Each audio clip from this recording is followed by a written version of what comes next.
নিয়ন্ত্রণ হারিয়ে ট্রান্সফরমারে ধাক্কা মারল একটি যাত্রীবাহী ট্রেকার। লালবাগ স্টেশন রোড এলাকায় একটি যাত্রীবাহী ট্রেকার নিয়ন্ত্রণ হারিয়ে ট্রান্সফরমার ধাক্কা মারে।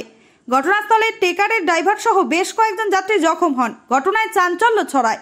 অ্যাক্সিডেন্টটা গাড়িটা আসছিল, আস্তে আস্তে চাকাটা নড়বড় করছিল, এসে কন্ট্রোল হারিয়ে ইলেকট্রিক পোলে ধাক্কা মারে। তারপরে ড্রাইভার অজ্ঞান হয়ে এদিকে পড়ে যায়, ওইদিকে 3-4টে মেয়ে পড়ে যায়। একটা মেয়ের মাথা খাম হয়ে গেছে, সম্ভবত ডেথ হয়ে যাবে। ড্রাইভারকে এনে আমরা টোটোতে করে হসপিটাল পাঠালাম। আচ্ছা, আপনার নাম? আমার নাম শাহিন মণ্ডল। কজন যাত্রী ছিল? মোটামুটি 8-10 জন।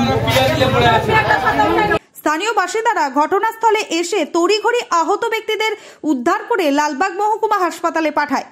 দুজনের আঘাত গুরুতর থাকার কারণে তাদেরকে বহরমপুর মেডিকেল হাসপাতালে স্থানান্তরিত করা হয়। ঘটনাস্থলে পৌঁছায় মুর্শিদাবাদ থানার পুলিশ। ব্যুরো রিপোর্ট, চেতনা টিভি।